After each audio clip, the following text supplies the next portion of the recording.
It's 4 o'clock in Los Angeles. It's 6 o'clock in Chicago, and it's 7 p.m. and live from Philadelphia. Hello, everybody. It's the Mad Dog. It's Tuesday night. You know what that means? Tonight, Behind the Veil, when mystery becomes history. But before we get this show on the road, Mikey and the Mad Dog presents an awesome episode with an amazing guest. But I got to introduce the co-host, the guy that helps me keep this ship on the water, right, Mikey? I try. Yeah, I try to do that. Man. Mikey Messier. How you doing, my brother? I'm good. It's another nice day here in Jacksonville, Florida. We have a wonderful guest tonight with a very interesting topic. So I'm all in, looking forward to talking with her. Beautiful. I'll tell you what, I have an awesome guest tonight. I want to introduce everybody. She's back by popular demand. And when I tell you she's back by popular demand, I ain't even playing. Pearl Jr., you have been, since the release of the Michael biopic, you have been one of the most sought-after guests on this show. I got to tell you, the opening weekend of Michael was just amazing around the world. It did crazy box office number. It holds the record for the largest box office in film history, period. And probably they should actually thank you a little bit, to be quite honest about it. I think they owe you some residual money, kiddo. I got news for you. Michael lent its credence to a lot of the emails we got. When are you going to have Pearl Jr. back? We got to have another Michael show. When are you going to do another Michael Jackson show? I'm convinced now more than ever Michael's alive. You got to have a show, blah, blah, blah. This is the kind of stuff. And I'll send them all to you and you could deal with them. Sure. Pearl Jr. is a filmmaker, documentarian. She is the producer, writer, the brainchild behind Alive. It's a multi-part series depicting the mystery, circumstances, controversies surrounding the purported, we have to use that word, purported death of Michael Joe Jackson. And therein lies some of the problem with Michael Joe Jackson. Pearl, will you tell me conclusively, was his name Michael Joseph Jackson or was it Michael Joe Jackson? Without a doubt, his name is Michael Joe Jackson. We have the proof of it. The FBI had released their file when Michael had applied for his first driver's license. And on his first driver's license, you have to show your birth certificate.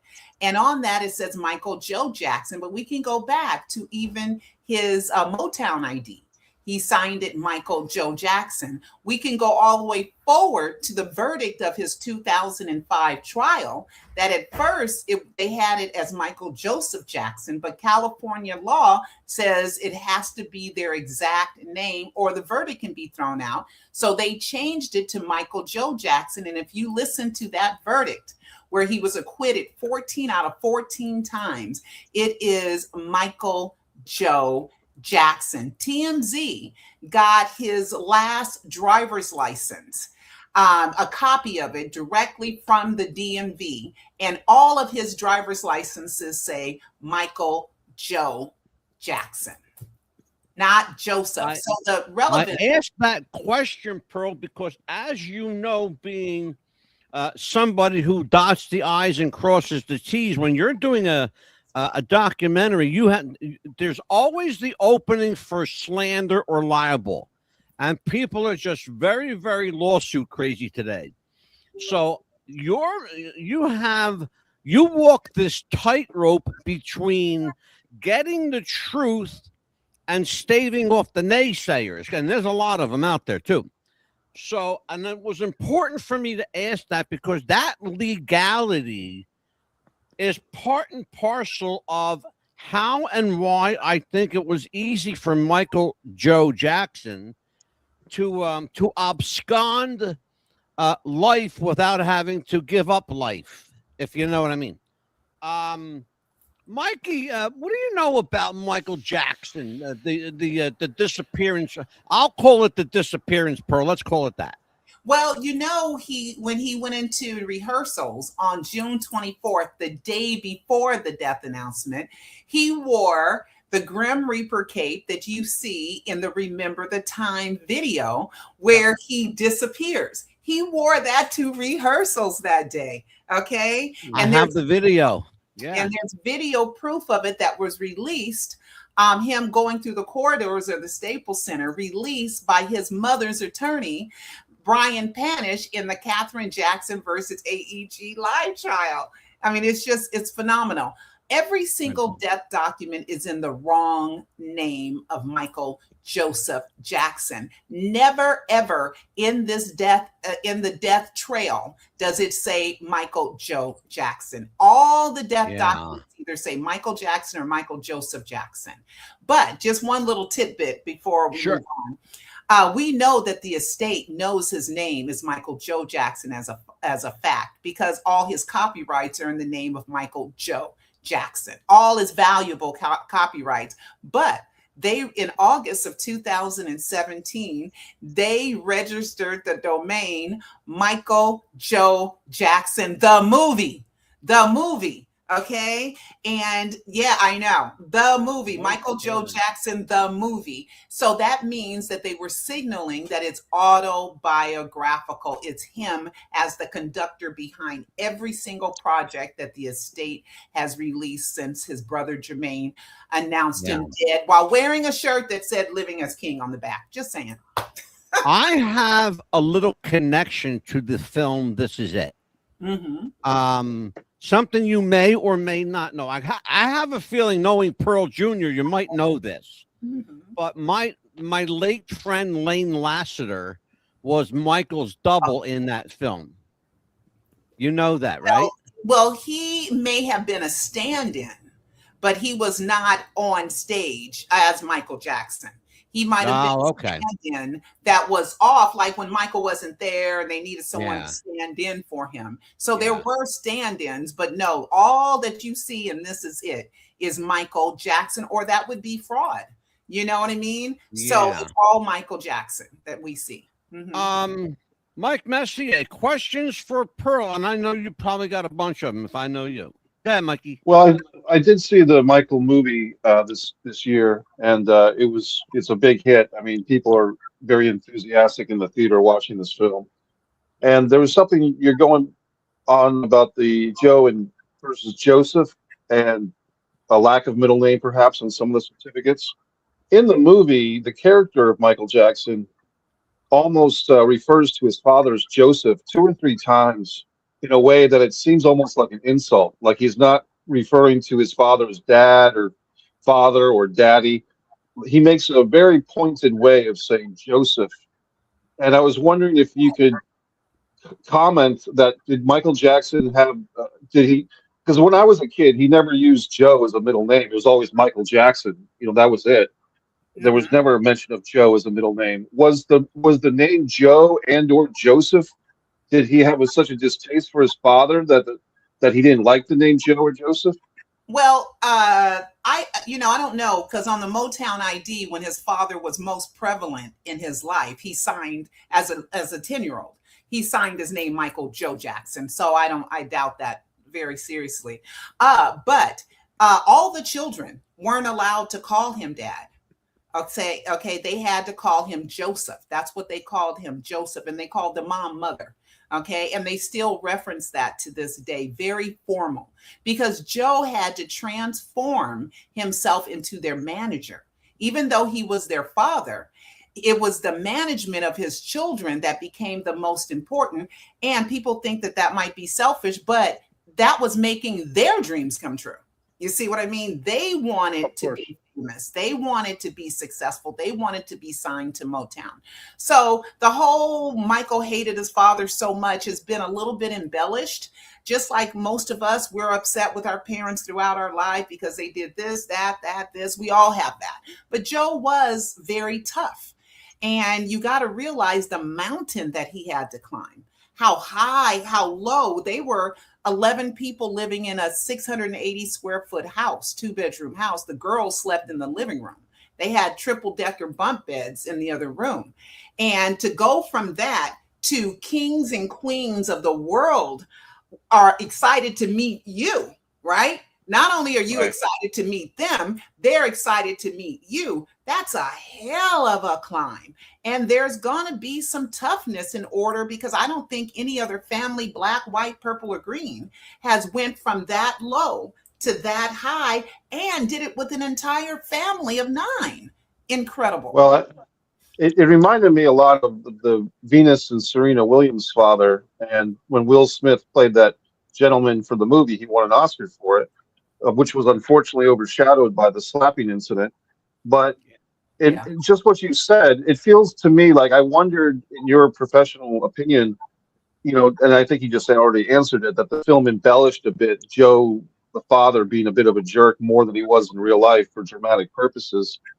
I did find the movie it made me more of a Michael Jackson fan, at least the way the film portrayed him, and the controversies that came later in his life that weren't addressed with children and so forth. It's such an interesting thing how the media, when I was a kid, Pearl, Michael Jackson was like the man. I mean, I remember the Motown 25th thing and going to school the next day, and people were so excited about the breakdancing and the moonwalk. And then maybe 5 or 6 years later, the allegations started coming.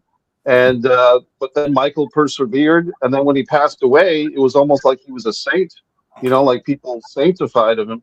And then a few years later, there was the HBO documentary. It just seems like, for all the things I've heard about Michael Jackson, good and bad, I never met the guy, yet I have an opinion on him. And to me, it's Michael Jackson's story is also the story of American celebrity fascination, that we live a bit, perhaps too much vicariously through these celebrities. What's your take on the allegations, Pearl? You're close to the situation. Do you think he did anything inappropriate? Do you think he ever crossed lines? Was he a bit naive when it came to his dealings with kids? Should he have put more distance? What do you think? Well, you had a lot of questions in there. Okay, but I will answer them all. Hopefully I can remember. The Michael movie, they weren't allowed in 93. Jordy Chandler and the Chandler family and Michael Jackson had a non-disclosure agreement, in NDA. So neither one of them could talk about the allegations. They had filmed that part about the allegations. And then somebody said, remember the NDA? And they had to reshoot the film. They had to put a lot of it on the cutting room floor, and they couldn't add it in. So that's why the movie was delayed for release for about a year, because they had to do the reshoots. That's the first thing. The second thing is, you're talking to one of 200 people that was actually in the courtroom for the 2005 trial. I was credentialed media inside of the courtroom. And I did a documentary called Michael Jackson, The Trial and Triumph of the King of Pop. And that documentary ended up being distributed by Warner Brothers. Hold on. First, Joe was calling me saying he wanted to buy it. Papa Joe.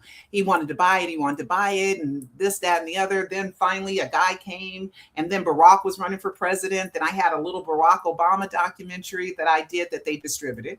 And then I find out that 7 weeks before the death announcement, I signed the distribution agreement for my trial documentary because I recorded it in real time. I would leave the courtroom because there was no cameras in the courtroom, and I would tell about what happened. So we decided to do a documentary on it. And so finally, 7 weeks before, then I found out that the address, Joe had sent someone else, like a proxy. Okay, they use decoys all the time. Okay, so they sent someone else to close the deal with me. And then I found out that the address of the Michael Jackson Company was the same address as my distributor for the documentary. Then I found out Michael had a company called Rock City Entertainment with Berry Gordy, son of Motown, Kerry, and this guy named Jack Wishna, called Rock City, and that was my distributor. And so, and that address appeared on Michael Jackson's This Is It contract. Can you believe that? So I was a big part when Mad Dog mentioned earlier that they should owe me residuals. They should owe me residuals for everything that's happened after the death announcement, because my documentary got to be distributed in 50 million homes.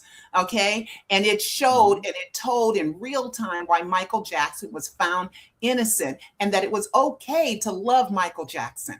You see, it was okay to let those allegations out the way and buy his products and support him. So yeah, you're right, Mad Dog. I haven't received a check, of course. And there's more. Yeah, they owe you some money, Pearl. Pearl, I got a question for you. And that's a couple questions that are actually circularly related. On June 25th, the announcement was made. 2009, the announcement was made. Michael Jackson passed away. That announcement was made by Jermaine, not the way you do a death announcement, okay? And he was almost, and I'm going to say this, if you guys want to throw hate mail at me, shade it this way. Jermaine was almost gleeful. He was giddy, like, you know, like that's, I would expect that the older brother to be like sorrowful and crying and wailing and welling up with tears, but not Jermaine Jackson, man. No, that was the first thing. The other thing is that's going to bring this all full circle. And Mikey Messier, you'll appreciate this. The very last scene ever in the movie Michael says history continues, but his story. Mm-hmm. His story.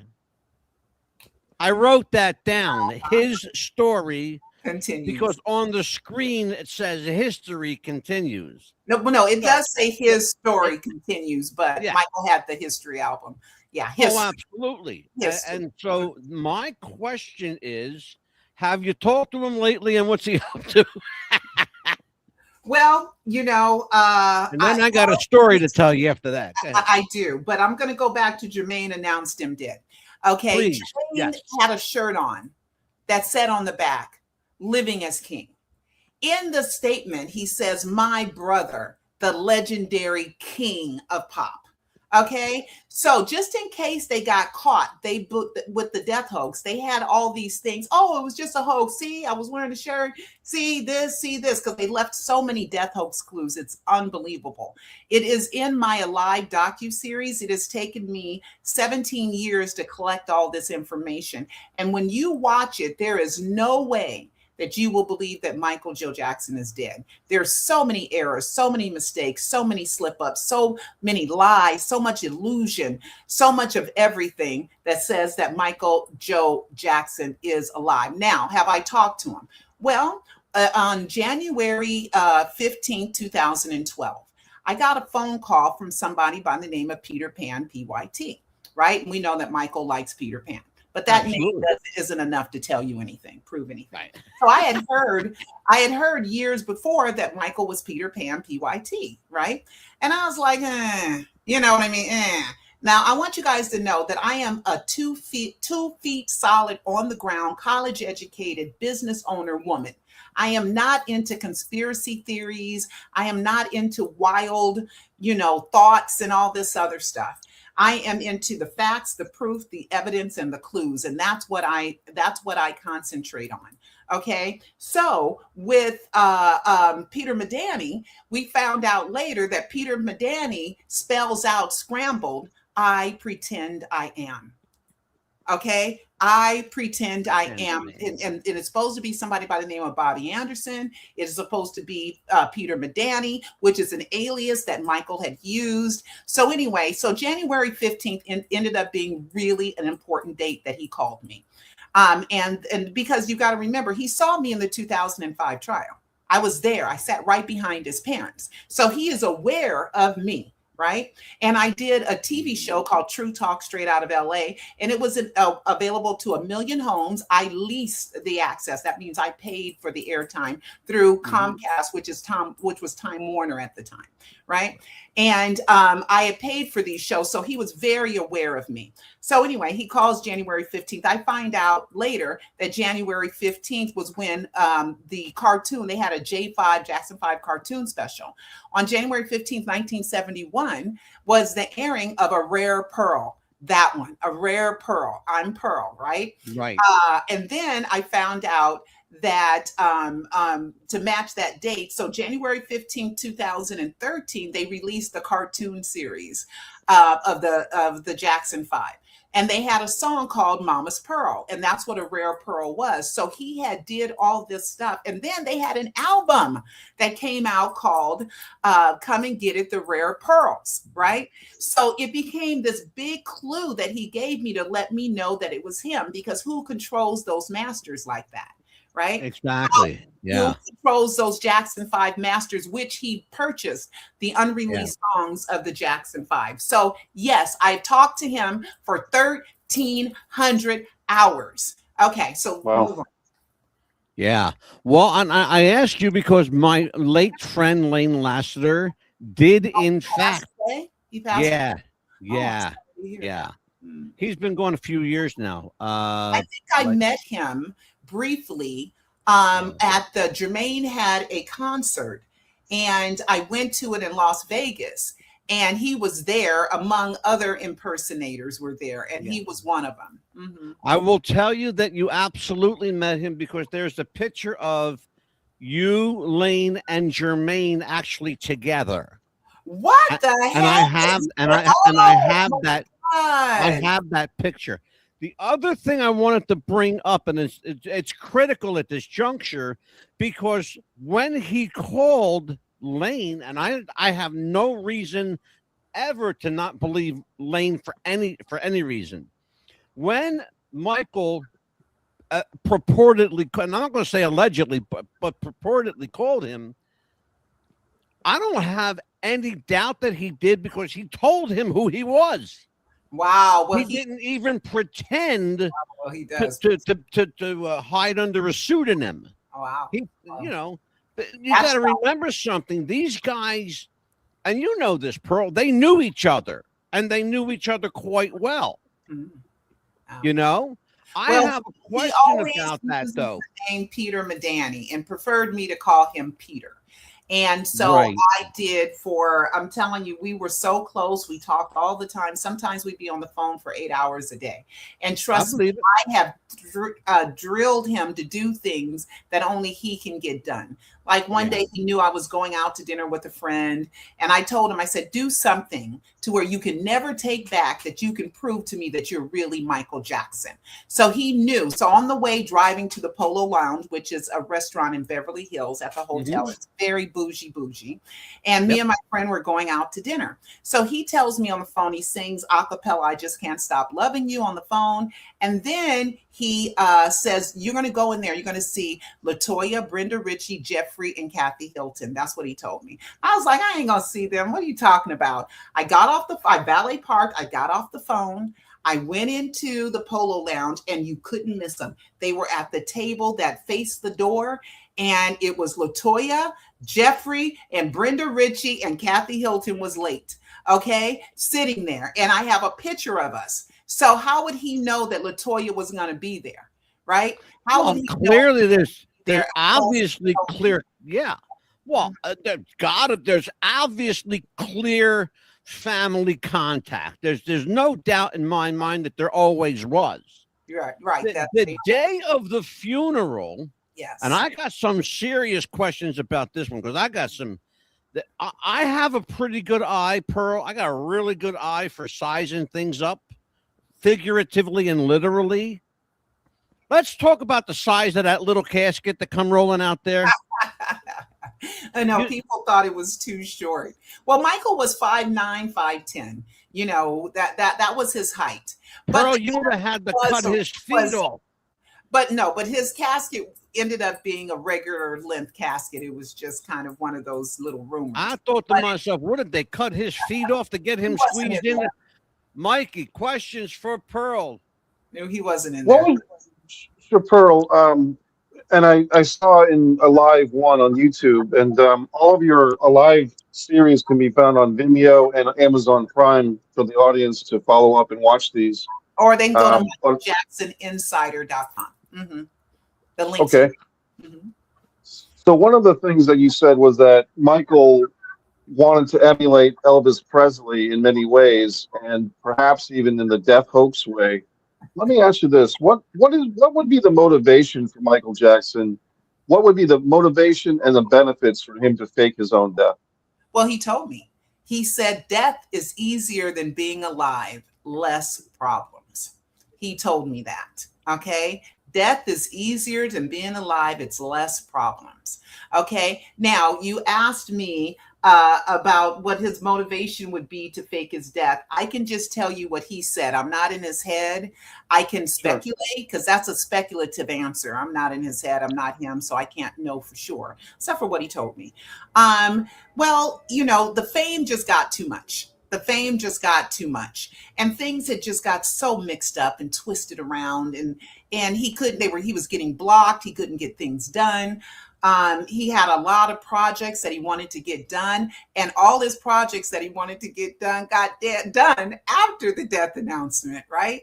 So, and then you're right. In Alive 5, I do talk about a lot of the, you mentioned the death hoax clues. What did you mention in Alive 5? I'm sorry.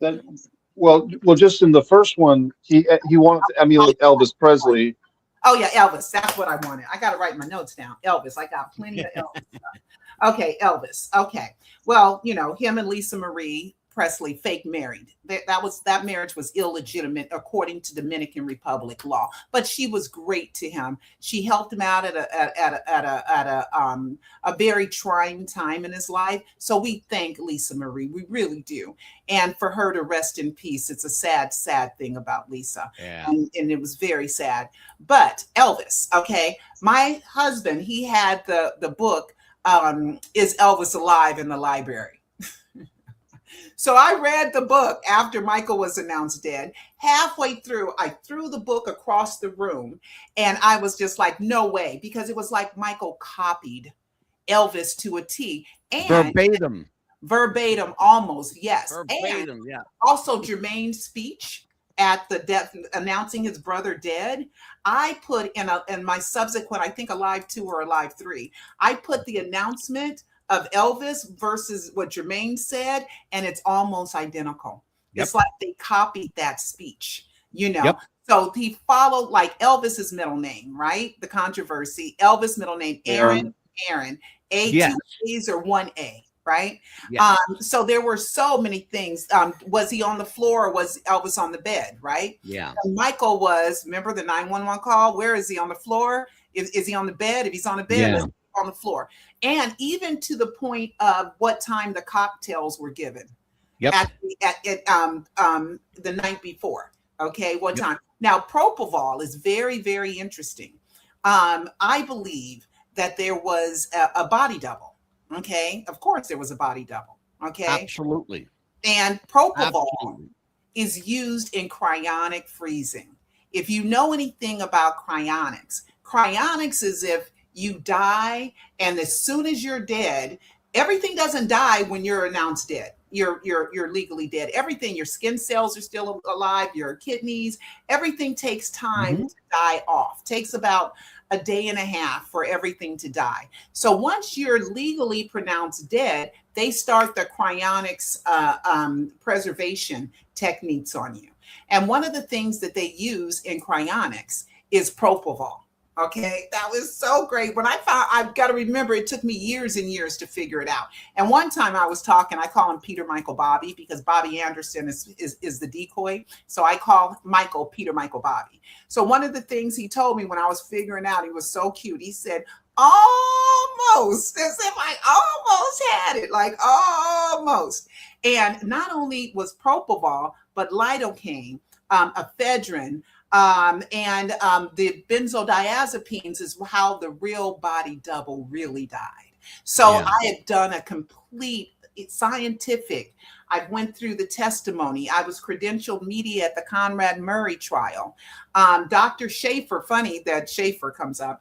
Dr. Schaefer, the propofol expert for the prosecution, he did all these samples of how the propofol had to be infused to get him to have an overdose. And with that, he says that the propofol was administered after death. Mm. When I was in the courtroom, I went like this, and the judge gave me a dirty look. And of course, I got to be just as good because you don't want to get kicked out. But it was so shocking when he said the propofol had to be ingested after death to an unconscious body. So because I'm trying to figure out, how did he do it? How, you know, well, I'm grateful, Pearl, that was actually part of the public record, and it's now available for people to look at. If you want to question the official narrative, very, very simple, ladies and gentlemen, follow the paper. Follow the paper trail. You will find the answers to everything you want. There's a guy, I want to mention a name to you. You probably never heard this name. His name is Roscoe Holloway. Okay? Roscoe Holloway is the gentleman that was inside Elvis Presley's casket. He was heavy set like Elvis, but his face was like a younger Elvis, not the old bloated Elvis that you saw in 1977. right. His name was Roscoe Holloway. I have an interesting clip I'm going to send you, Pearl. Okay. It's Elvis Presley alive with Colonel Parker walking past the Graceland window as Elvis's dad is thanking everybody for the flowers and cards and letters of his late son, Elvis. Well, Elvis could have faked his death. I don't know. I only researched Elvis in connection with Michael Jackson. So I'm a Michael Jacksonologist. I will tell you this. Well, I will tell you a couple of things. Number one, I did have and still have a connection to the Presley estate. Number one. Number two, Charlie Hodge was a very dear friend of mine. If you know Elvis lore, look up Charlie Hodge. Okay. Number two. Number three, from the moment that happened, that announcement was made, I will assure you, everything was in motion to get the plan moving, and it moved with a quickness. The problem is, and you saw this, Pearl, in your own research, the problem is, as everybody's got the story. Okay, I got my part of the story. Everybody's got the problem, Pearl, and you know where I'm going with it. Somebody's going to screw up their part of the story. And it happened in Michael's case, and it happened at least 4 times in Elvis's case. Okay? Elvis died on the toilet. He died on the floor. He died in bed and was moved. Okay, listen. Okay. You only die one time that we know of. Okay. Except if you're Anne Hastings. She was declared dead 3 times, but that's a whole nother show. Question for you in this. From the very moment that announcement was made, and Jermaine is there just like kind of like trying to keep the smile down, because you saw him smiling. He was just like, we're going to get over on him. That's where I saw him going with this. To the Jackson brand. Yeah. Mission, turning on the car, turning it on. Let me tell you something. If there's a way to market, I don't care how it is. If you got that kind of marketing machine behind you, it's all money, honey. It's all money. Talk to me about those people, and I have a feeling you were among the first because you were at Neverland when the announcement was. No, you. No, I was at Carrollwood. Okay, I Oh, went to Carrollwood. I remember Carrollwood that you said you is were at one Holmby of those. Hills. Yeah, Holmby Hills, which was his rented mansion. But let's step Right. back just a minute.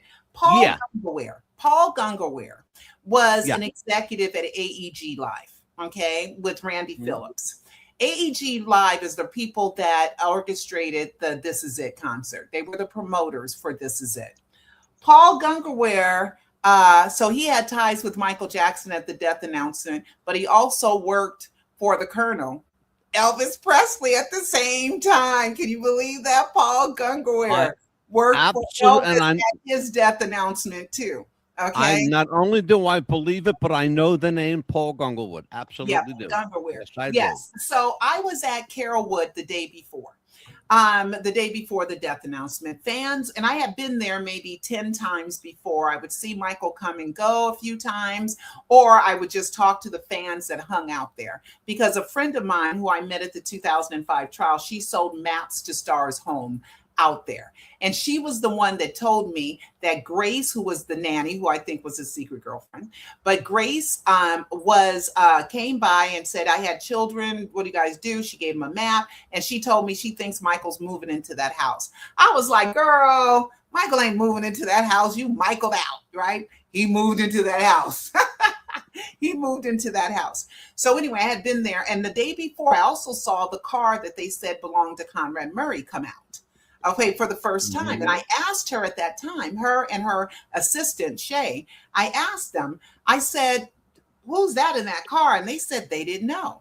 And I'm thinking, if it came out every day for 6 weeks, you would say, oh, that car comes out all the time, right? Because he left around midday every day. Yeah. And he didn't come 2 of those days. So I was there the day before, and they told me a doctor was spending the night, the fans. And I'm thinking, because I went because the fans were like, Pearl, please, we trust you. Go and check on Michael. Please check on Michael. So I went there. And I found when I heard a doctor was spending the night the day before, I was kind of relieved because I think if a doctor's there, you're not going to die, right? You're not going to die when a doctor's there, you know. But, and then the next day, Linda called me, the same lady that owned the Star Maps, and she said an ambulance just went into Michael's house. I was like, oh my God. And I thought maybe a gardener had cut his arms or something. I had no idea that it was going to be Michael Jackson that they said was rushed and it wasn't good. So I called it. I had his father's phone number. I had his brother Randy's phone number. So I called both of them, left a message. And then I proceeded to go to the house, but Shay called me and said they already left. They went to UCLA. So I went to UCLA Medical Center that day. And I was the first one there. I saw the SUVs there with one of them had the blinkers on. And it was quiet like a regular day. And I'm thinking the world has no idea. This campus has no idea what's getting ready to happen. And then the news came that first he was in a coma, then, you know, that he had died. And it was just the saddest day of my life. Yeah. You know, that day. Well, I have a question regarding that day. There are a number of people among yourselves who were there at the Carrollwood Drive, it's called, right? Carrollwood Drive. Okay, Carrollwood Drive. 100 Carrollwood. Yep. And there were a number of people there, among them fans, EMT workers, you know, emergency services, several of whom spoke out afterward and said that they could swore they saw Michael in a EMS uniform, emergency service worker uniform. I've never heard that one. Yeah, I actually have a video of it. I'll send it to you. Oh, okay, I've never heard it is research. Actually, this guy, and he looks a lot like Michael. And this is, you got to remember something. This is before, you know, publicly available AI. Oh, we don't know AI. Yeah. So I questioned everything, but it looks authentic to me. I'm going to send it to you. Is it the video? There are a number of. I'm sorry. Go ahead. Is it the video where the guy that owned National Photo Group, that he looked inside the opening in the fence, and it looks like somebody with a ponytail?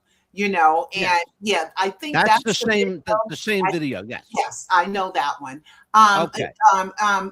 But we don't know if that was Michael or not, or if it was Right. the EMT. We have no idea Yeah. who it was. So we can't go back to trace time. Yeah. But if you watch my short film, A Prisoner of Fame, it's Mm-hmm. on YouTube, my YouTube channel, youtube.com/Pearl Jr., or you go to MichaelJacksonInsider.com to watch it. It's a short film. It's an interesting that film. A Prisoner of Fame is an interesting film, and I've actually seen it. And you guys have to go check it out. If you're a Michael fan, you gotta check out Pearl's work. You just have to. There's no two ways about it. It's interesting in a couple of respects because it mirrors a book. Your film mirrors a book written by an Elvis fan called The Gilded Cage. It Wow. was Graceland was the Gilded Cage, Oh. and how Elvis, just 2 days before his purported death, said to his cousin Billy Smith, he goes, Billy, I'm tired, and this is on record because he's got it. He says, I'm just tired of being Elvis. He said, I'm tired of being Elvis. And 2 days later, the announcement is made, Elvis Presley died on the toilet. You know, well, you got to remember something too. And Elvis was one of these cryptic people like Michael Jackson that liked to use clues because Michael was that way. Yes. And he also, and what I want to talk to you about, and I met this guy once, so I'm going to talk to you because it's important. But one of the things about Elvis and Michael, they loved that cryptic element, like keep you guessing, keep you thinking. Yes. I want to say it that way rather than playing head games with people. I'm not playing head games, but you know, and I think that's the reason why the middle name was so important. Elvis Aaron was always Aron, and that was his father's doing because his father didn't know that you spelled Aaron with 2 A's. Okay. Mhm. And it's always been Aron from the time he was born and should have been at the time of his death and probably is somewhere, but I will tell you for certain it's not at Graceland at 3764 Elvis Presley Boulevard. The double A's are there. Mhm. Yeah, exactly. Mhm. But Elvis is not. I will assure you of that. Uh-huh. He's not there. I have a question about this because it's really important. During the time of Michael's announcement, his death, and people are mourning and all this other stuff, there were speculation that that Michael had pulled an Elvis, that he faked his death. He went into hiding. Several years later, he came out as a Michael tribute artist, the whole bit. They said the same. I'm not making a word of this up, and you know I'm telling the truth. John Burroughs. Mhm. Yeah. So can we explore that kooky line? It's really not a conspiracy theory per se, but it is crazy speculation. But every bit of crazy speculation, Pearl, and you know this, there's a nugget of truth in there. We just got to dissect where the hell the truth is. Right. And that's what my whole Alive docuseries is. It's Yeah. about diving into as much as we can to find out the real truth, like the 3 death photos, for example, are Yeah. fake. Now, the difference that Michael did than Elvis had an open casket. Yeah. Michael's casket was never opened. Okay. Right. And why not? You died in your sleep. What a beautiful death, right? You can't die more pretty than that. You know what I'm saying? In your sleep, because Yeah. you have no bumps, no bruises. His parents say on camera that they never saw the dead Michael Jackson. And that's for plausible deniability, right? Absolutely. Elvis and Michael both love numerology. Elvis's favorite number was 8. Michael's favorite numbers are 1 and 7 because he always strived to be number 1. And he is the 7th pregnancy of Katherine Jackson. He's not the 7th child; he's the 8th child. Marlon had a twin. His son, his brother, his older brother next to him, had a twin. And Mike, his name is Brandon. like Brandon Howard that you talked about. His name is Brandon. B. And Howard. Yeah. yeah, he died. B. Howard. He died one day after death. So there's a lot. Yeah, I know there's a lot of things that a lot of people don't know because Michael controlled the narrative so much. You know, but as far as him and Elvis, the connections are incredible. They really are uncanny. Mikey Messier, I am going to turn the questioning over to you right after this from our friends at Manscaped and Tony Hawk.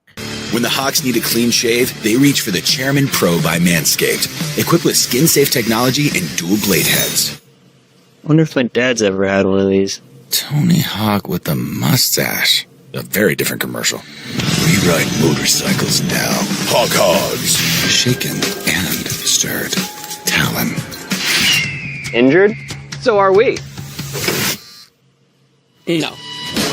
The Chairman Pro by Manscaped. 88.7 WTBR Radio.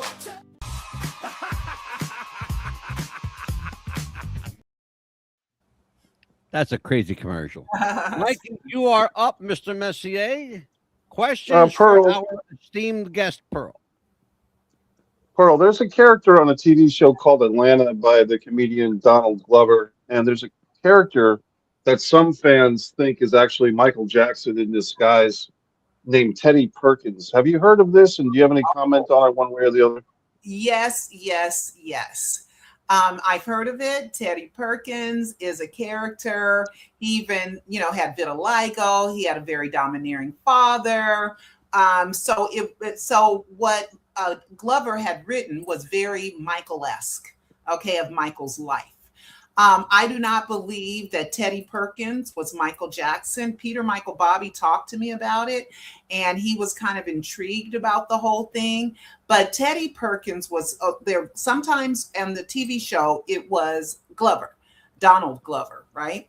It was him on the TV show, and he's shorter. Then a comedian, his name is Jay Farrow. Jay Farrow. He's taller and thinner. He's the one that went to the award show. And he said, I'm alive, or something about him being alive. And the fans just kind of ate it up. But the ironic thing about Jay Farrow is my Cecil, his father was part owner of Casablanca Records back in the 70s. Yep. And they did a movie called Spinning Gold. I think that was the name of it, Spinning Gold. And Jay Farrow, that same guy, plays my husband's father in the movie. Isn't that crazy? Isn't that crazy? Jay Farrow plays his role. So, no, I don't think that Teddy Perkins was Michael Jackson, but I understand the connections and why people would think that. But I did a deep dive into it, and the Teddy Perkins guy was Jay Farrow at the award show. All right. And my going back to this B. Howard performer, and it's almost I don't know if he was ever considered in the running to play Michael in the Michael movie. Was B. Howard ever considered for that role? He told me. I asked him about it, and he said, what did he say? He said, yeah, they wanted me too. I told him, I wanted you to play Michael in the movie. And he answered me back and he said, they wanted it too. He never explained who they are. There's always the infamous they, right? They. Always the infamous they. So, I think he went out for the role. At least that's what he was alluding to when he said they wanted me too. But Brandon is now 45. Okay. He was born April 2nd, 1981. Which is in between Off the Wall and Thriller, right? And his mother is an R&B singer by the name of Mickey Howard. Joe was her manager. Wow. Yeah, Joe was her manager, and she lived at Havenhurst during that time. Now, when she got pregnant, Crisis Management took over, and one of the background singers on Off the Wall named Augie Johnson. He's in the credits of Michael's Off the Wall album. He became Brandon Howard's pretend dad. Okay. Mickey and him had a relationship. We also have Mickey Howard signing a book Joe sign-in book to visit with him circa 79, 80, right? So we can place Mickey Howard, and also Mickey Howard's favorite artist was Billie Holiday, because Quincy Jones tried to talk Michael out of naming the song Billie Jean, because if you were around at the time, there was Billie Jean King, the tennis player, right? The Right. battle of the sexes, right? And she played tennis against a guy and Billie Jean. So Quincy was like, we can't have it Billie Jean. Michael refused to change the name of the song. He said it has to be Billie Jean. And I found out is because she looked good in her jeans, right? And Michael actually had jeans called Billie's Jeans. Billie Jeans, yes. Billie's Jeans. So that's what, and at that time, in the early 80s, which I lived, it was the time of Calvin Klein, Gloria Vanderbilt, Vidal Sassoon, all these jeans that the girls wore that were really, really tight. Jeans were Right. really big back then. So it was Yeah. Billie's Jeans, Billie Jean. I have a Is it- question. I'm sorry, Mike. I have a quick question, and then, let me do this. I'm going to turn it back to you, Mikey, and then I'll take the final round of questions. Go ahead, Mikey. Is it possible that not Michael Jackson, but Joe Jackson, Michael's father, is B. Howard's father? Is that possible? Impossible. Okay. I'm going to tell you why. Joe had a love child named Giovanni by another woman. Catherine never let that girl in the house. She called her a bastard child, right? But Brandon grew up in the house. And Brandon looks like Catherine. He doesn't look like Joe. He looks like Catherine. And that little Michael voice that Brandon has comes from Yes. Catherine. Comes from Catherine. It doesn't come from Joe. Okay. If Catherine had nothing to do with it, Brandon wouldn't look like Catherine. He wouldn't sound like Catherine, right? So, and Catherine allowed Brandon in the house all the time. And one very, very important thing, Motown, when the Jackson 5 were marketed, at the time, the country was a lot more segregated. Black radio channels were on the edges of the dial, the AM and FM dial, and the white channels were in the middle, right? So at that time, Berry Gordy wanted every single Black girl, and if other people too, but his targeted audience was Black girls, right? To fall in love with one of the Jacksons. And I grew up, I'm 1,711 days younger than Michael Jackson. I saw the Ed Sullivan show when the Jackson 5 first performed. So I grew up watching Michael, and I fell in love with him as a 6-year-old child. Okay. So with that being said, Berry Gordy marketed us. Mickey they're just like a year apart, Michael and Mickey. There is no way in holy hell that she's living in that house and she's going to surpass Michael Jackson for 50-something-year-old Joe Jackson. It is impossible. Okay. She was going to do everything in her power to get with Michael Jackson because he's in the house with her. Why would you want an old married man when his wife is there? 50 when you're 19 is right? It's yucky when you're 19 and a 50-year-old, right? It's just not attractive. Sure. So she got with Michael, of course. Of course, she's going to do whatever she could to get with Michael. Michael's the one who wrote Billie Jean, not Joe. Michael is talking about mine, his eyes were just like mine. Oh no, for 40 days and 40 nights, which was the pregnancy. Michael says the lie becomes the truth. He is talking about himself. And another thing, when the Billie Jean video was being recorded, the director, we have behind the scenes footage of the director being interviewed. And he says, Michael wanted the streets to look like the streets of Chicago.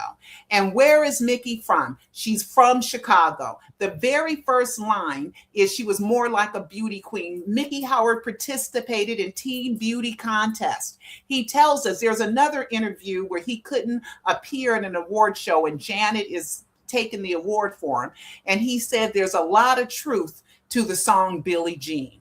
So there is zero way that Joe could be Brandon's father. I know a lot of people do that and say that because it's just something easy. But no, it is Michael's child. Michael's the one that wrote. Wait, and not only in Billie Jean, in the Thriller album. Hold on, "Wanna Be Starting Something." He says Billie Jean is always talking when nobody else is talking, right? Now, Mickey said she signed an NDA. Why are you signing an NDA, Mickey? Right?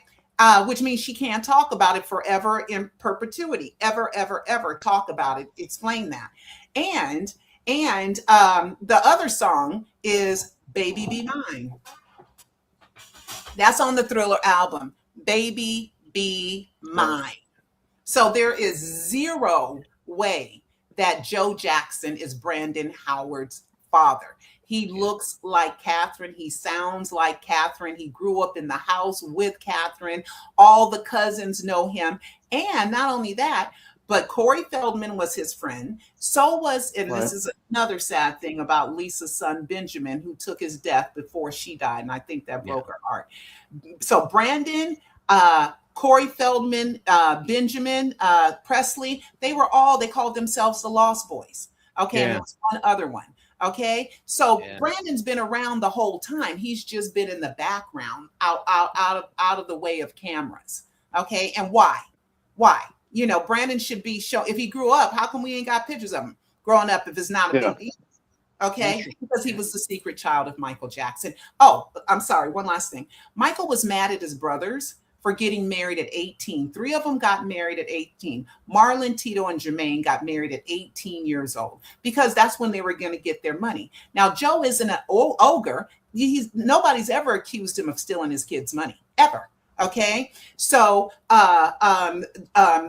Michael said it's going to ruin us. If we need the bachelor status, women got to think that they can be us. They can get with us. And so the last thing Michael wanted, all his dreams are getting ready to come true. Off the Wall had been the #1 best-selling album by a Black artist to date at that time. Michael had a $750,000 budget for Thriller. Everything was set up. Everything was set up for Thriller. And my husband, his dad is on the Thriller album in the credits, by the way. He was the executive that Michael's father, that Quincy and Michael reported to. Okay, so he's in the credits. Cecil Holmes, he's in the credits of the Thriller album. So there's just, like I said, there's just no way that Joe could be the father. There is just Mikey, follow-up questions? Just a kind of a lighter question, because you mentioned my favorite Michael Jackson song, which is "Wanna Be Starting Something." Do you have a particular favorite Michael Jackson song or Jackson 5 song? Oh, good question. I have so many. It's I know it's hard to pick. All of them are my favorites. You know, all of them are my favorites. So many of them. "Call on Me," which is an unknown Michael Jackson song as a kid. It's called "Call on Me." I love that song. I think his vocals are impeccable in Ben and in Gotta Be There. I mean, we could. I remember when I bought the Thriller album. Bought the Thriller album, and it was the real vinyl, Licorice Pizza. I don't know if you guys remember the store Licorice Pizza. And and on that, I went and bought it. And I remember my needle broke, so I had to go back and get a needle because you had to have. Oh my God! Yes. Yeah. So I remember going right to Billie Jean, right? But then the next song, I wanted to repeat it, and every single song grabbed me. I listened through the whole album at the first one because I couldn't pick up the needle. Every single song caught me within 2-3 seconds. Okay, so that Thriller album is one of the greatest albums. A lot of people don't like to say it because it's #1 best-selling, and it's like, you're in the same group as everybody else. I love Off the Wall. I like Lady in My Life. I believe that on the Thriller album, the Paul McCartney, The Girl Is Mine, The Doggone Girl Is Mine. I think Michael was singing that to the pretend dad. Okay. Augie Johnson, that the girl is really mine. You just playing, you know, like you know, because you listen to that album and I believe that it was just a dedication to what was going on in his life, you know, and Mickey Howard. And he'd made a drawing of Mickey Howard too. We have a drawing that he did of Mickey Howard as well. So Well, yeah. I was Interesting. That's I a had hell never of a seen the Go ahead, Mikey. I had never seen the movie The Wiz until about a year ago. They re-released it Oh, in the theater, so I got to see it on the big screen. And Michael did really some great acting in that movie. Although I thought the movie overall was a little bit kind of bleak and depressing. What's your thoughts on the Wiz movie? Well, I haven't seen it in decades. Okay, The Wiz. I saw it when it first came out. Of course, every black person went and saw every black movie. Okay, back then. I remember liking it. Diana Ross would say, that she was too old to play Dorothy, but Michael loved Diana Ross, and Michael also dated Stephanie Mills. Stephanie Mills played Dorothy in The Wiz, so Michael would go and see The Wiz 7-8 times and got to know Stephanie Mills, and they dated as well. I believe that Michael had a lot of girlfriends. He was in love with Diana Ross. He had another girl named Teresa Gonzalez. He had another girl. There was Paper Moon. Gosh, I never lose her name. Ryan's daughter. That dated Michael. Tatum O'Neal. Tatum. I never lose her name. I don't know why I lost it today. Tatum O'Neal. He dated her too. So he dated a lot of women, but I think when he came down with the vitiligo, okay, that it stunted his sexual pursuits of women, because here he is, looking like a spotted, cow. That's what Catherine called it. Vitiligo, and you don't want that on the cover of the tabloids. You know what I mean? That Michael's not. He had a very vested interest in being a sex symbol and being beautiful. Yeah. He always wanted to present himself looking so fabulous and great. That's why he got so many surgeries and everything. So can I you said something important just now, and I have to jump in here with this because again, it brings me back to this movie. Joseph Jackson in the movie was quite critical of Michael's appearance, that he had a wide nose, and was constantly like the butt of jokes. And I think Joseph Jackson is the reason, quite frankly, that Michael became addicted to surgeries. And I really believe he was addicted to surgeries. Well, but that ties into that ties into this though, Pearl, because I'm going to throw this little tidbit in, because I want you to take time and answer this, because I need to know. And I want to just preface it by saying, I think I may have met Michael Jackson in Chillicothe, Tennessee, at a casino, coming out of a casino with several other people that looked very important. But he looked odd because I put my hand out to shake his hand. His name was Dave. Oh, Dave. Oh, yeah, that's a whole. You know who I'm talking about if I say Dave? Okay. I do. Now, Mike Messier, you know who Dave is? I do not. I will. Okay. Explain to me if Dave is in fact Michael, and because if he is or was, you're gonna make my night for me. And the other thing is, explain to me if my supposition is off base, or is there something to the idea that he was addicted to surgical enhancements? Okay. When we think about Joe Jackson, we hate the method, but we love the results, right? We hate the method, but we love the results, right? Mm-hmm. And Marlon, Michael's older brother next to him, had a bigger nose than Michael's, right? And I believe, this is what I believe. I believe Joe probably overheard Michael teasing Marlon about his nose. And Joe wanted to get him back because Michael had all the talent. The rest of them are talented too, don't get me wrong. But Michael was blessed with the most. Janet, the second most. Jermaine, the third most, right? And that's phenomenal for a family, to be honest with you, right? I believe Joe was telling Michael about his big nose because he heard him tease Marlon. Now, Joe probably had a soft spot for Marlon because Marlon's twin died. You Yeah. follow me? He might have Sure. had a soft protectiveness because Joe didn't Okay. believe in abortions. Right. And no matter what, Joe was a father that took care of his family. No matter what. And he married a woman that walked with a limp. Catherine Mhm. had polio as a child. So she walked like this. Yeah. Okay. And even though she's beautiful inside and out, he didn't let that little limp deter him from dating a beautiful, wonderful, and he picked a wonderful woman to marry and have his children. Okay. So, Mhm. and so I kind of always feel like Joe is being a little bit prejudged. Now, I've had several conversations with Joe one-on-one. I Right. talked to Joe in person on the phone. I sat next to him in one of the court hearings about their stuff in a storage unit. So Joe is tough. Don't get me wrong, he's tough. Yeah. But any guy that's going to overlook a woman that walks with a limp and marry her, I'm sorry, his heart can't be so cruel. Michael has a wonderful heart. Yeah. Michael was very giving, very charitable. Another Joe story Yeah. is that when they Pearl, do you think that the movie was unfair to him? Yes. But let me tell you one other important story. Oh about yeah, please, absolutely. It's important. When they were the Jackson Five and they toured in Australia, right? Mhm. There Yeah. are the Aborigines, the original people of Australia who are dark skinned, right? Sure. That look kind of like black people, except for they're a little more red dark. You know what I mean?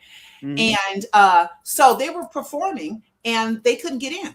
They weren't allowed in the arena. They weren't allowed. And Joe said, "My boys are not performing until you let them in."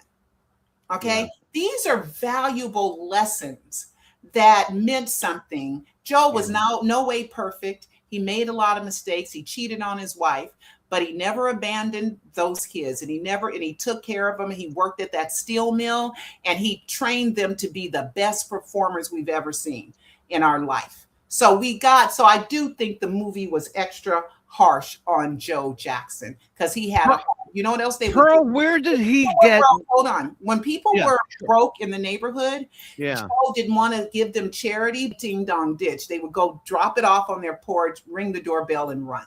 Okay. Yeah. So they could have balanced Joe a little better in that movie. You know what I Yeah. mean? But they don't want, I believe that the reason why they just don't want black fathers to be black fathers. You know, why would Yeah. you take a man and make him Yeah. such a horrible guy when he gave us the greatest entertainment that we've ever seen? And none of them, you never heard of any of them on street drugs. You never heard of them going in and out of jail. You don't hear about them wanting to kill themselves. They're very personable, very mannerable. They have morals and ethics, and they're not Mhm. perfect by no stretch of the imagination. But Oh, in sure. the entertainment industry, they're doing pretty good, considering that industry Yeah. problems are in that industry. Dave.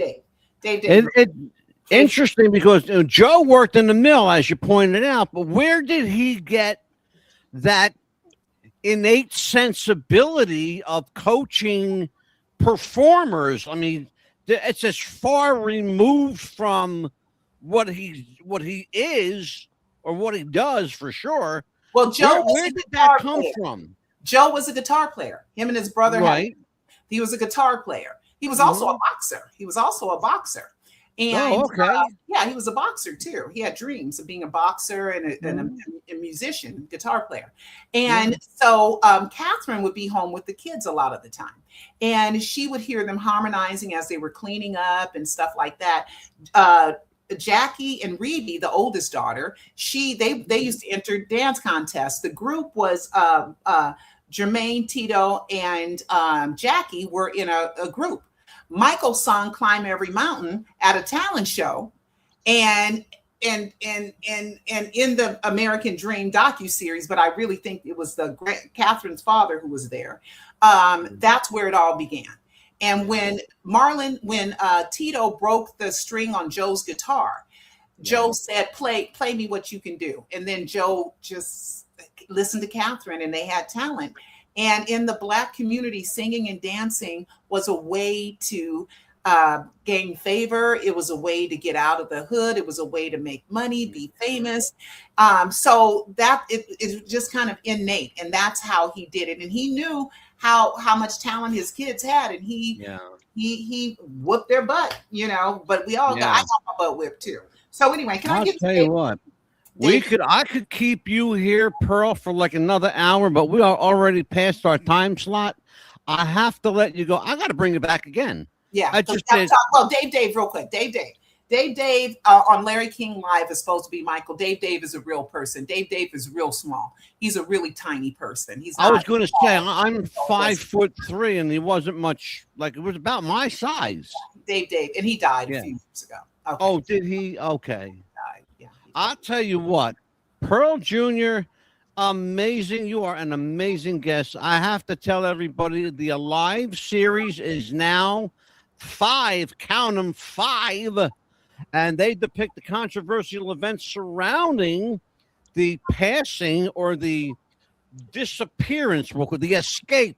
I'll use Pearl's word, the escape of Michael Jackson. Well, I don't use controversy. Okay. I use facts, proof, evidence, and clues. Okay. So if you watch my documentaries, it's not a theory. I'm presenting the facts, the proof, the evidence, and the clues. And I promise you, the most shocking documentary watching of your entire life. You will sit there and be like, oh my God, how did I miss this? How did I miss that? It is so good. It is so good. It gets better each documentary. So we're releasing Alive 5, hopefully within the next few days, next week or so.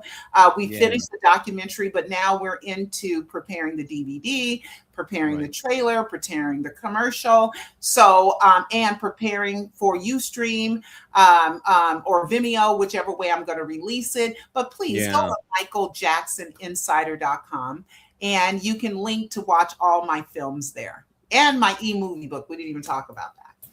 Terrific. Well, I'll tell you what, there's always another opportunity to bring Pearl Jr. back. Because you got more stuff. Mikey, now I know how you feel when you got books going and movies and all this kind of stuff. Pearl's right there with you.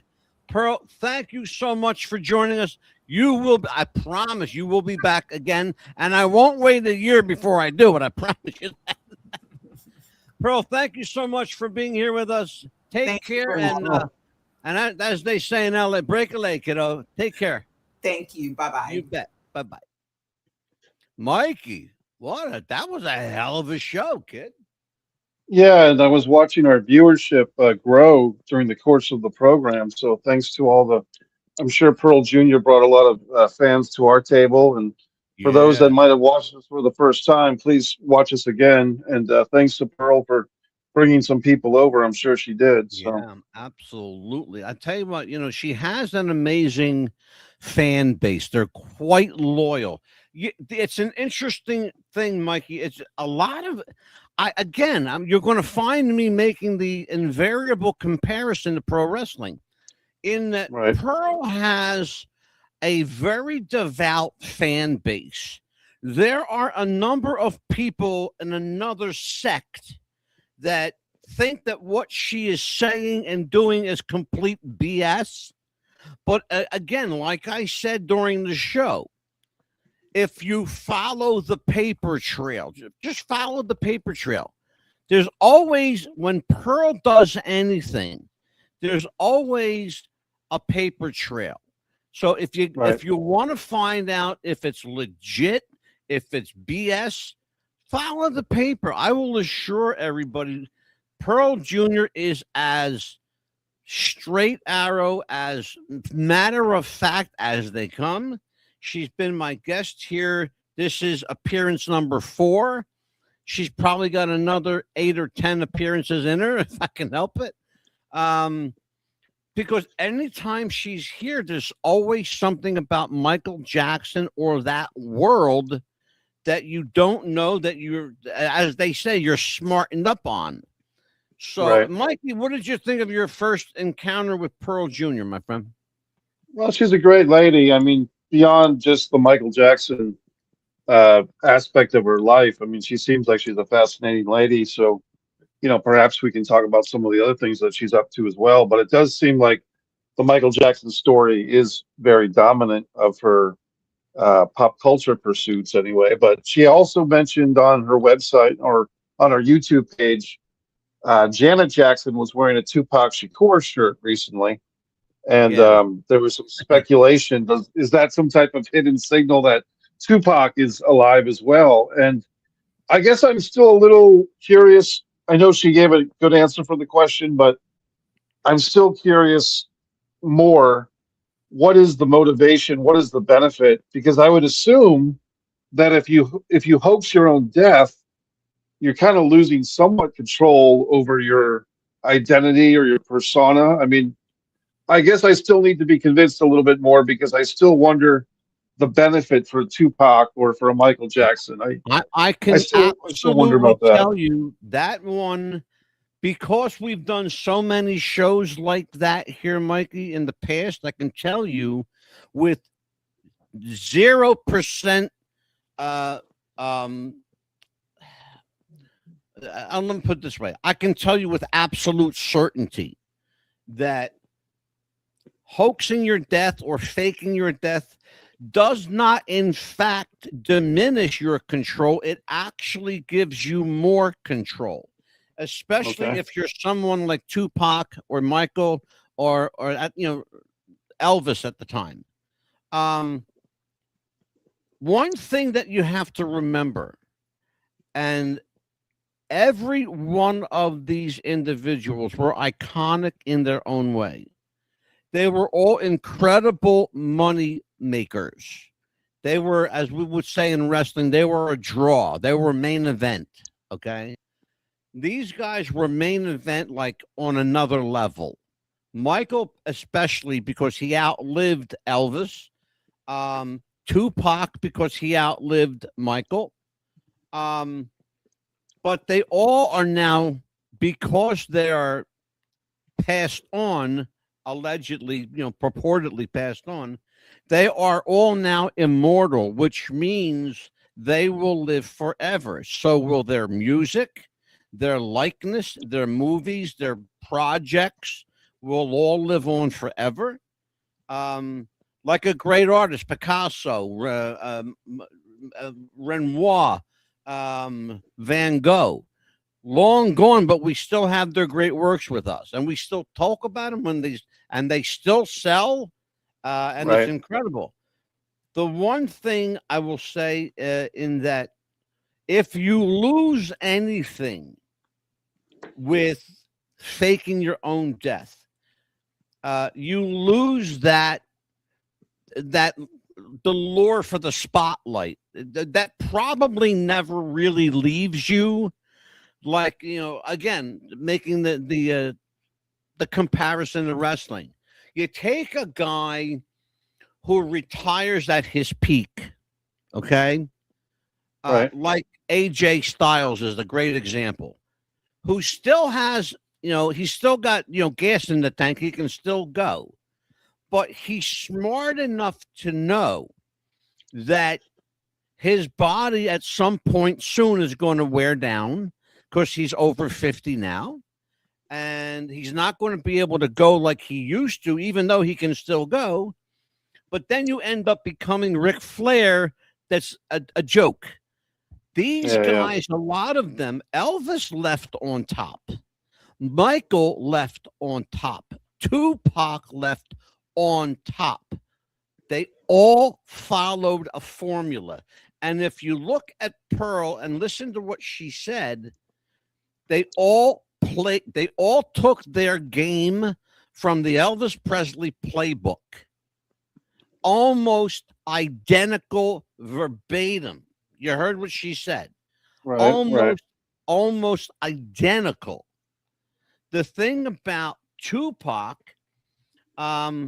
I had the opportunity to show a video here on the show several months back that had a timestamp in it that purported to show Tupac Shakur with Marion Suge Knight in Cuba. The fact that one of the people in that video came back and told everybody they met with Pac. Excuse me, they met with Pac. Okay, and it was Right. recorded on a hot mic. It wasn't supposed to be picked up on a hot mic, but it was. And now we have the audio and the video of this person saying, I just talked to Pac. That certainly lended credibility to that piece of video. I have zero qualms. This is what I was trying to say before.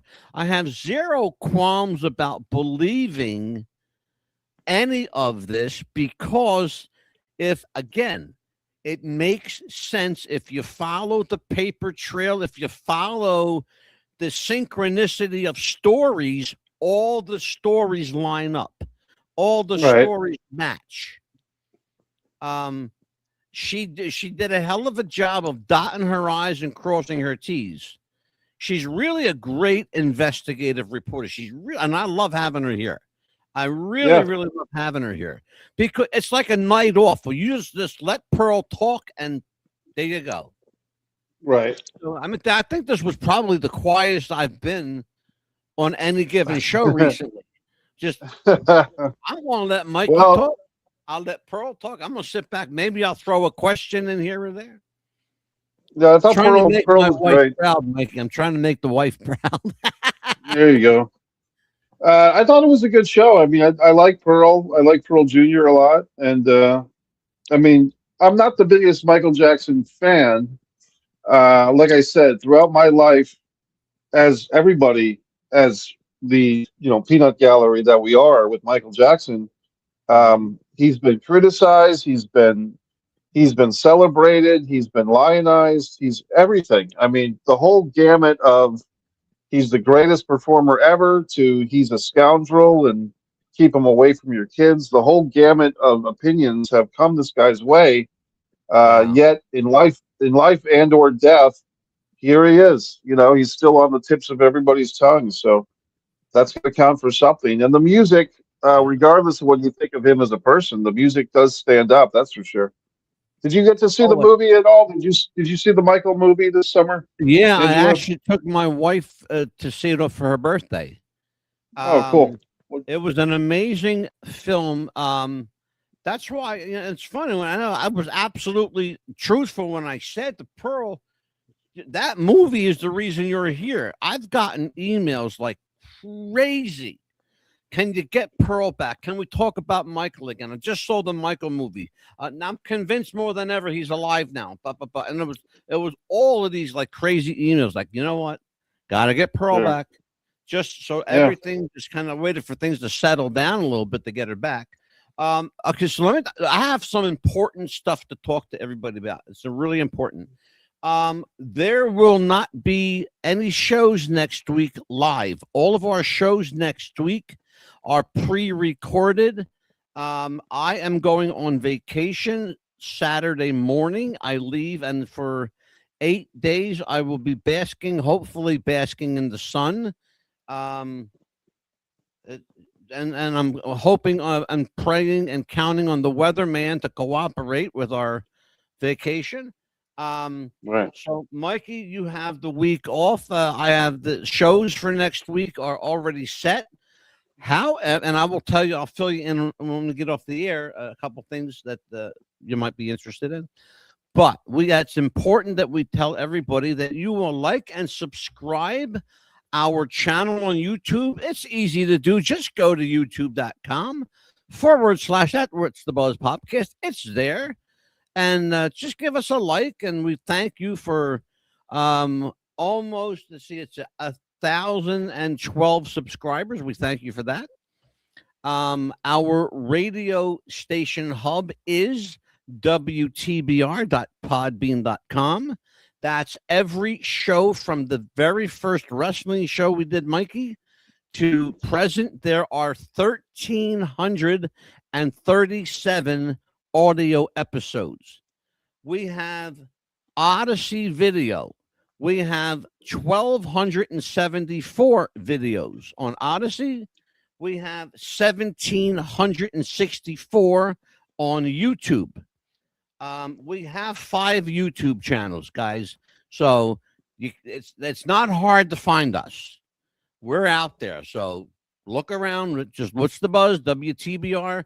Anything that you see, Mikey and the Mad Dog, we're out there. Check that out for us. If you want merch, we have. Let me show what I got. I've got T-shirts.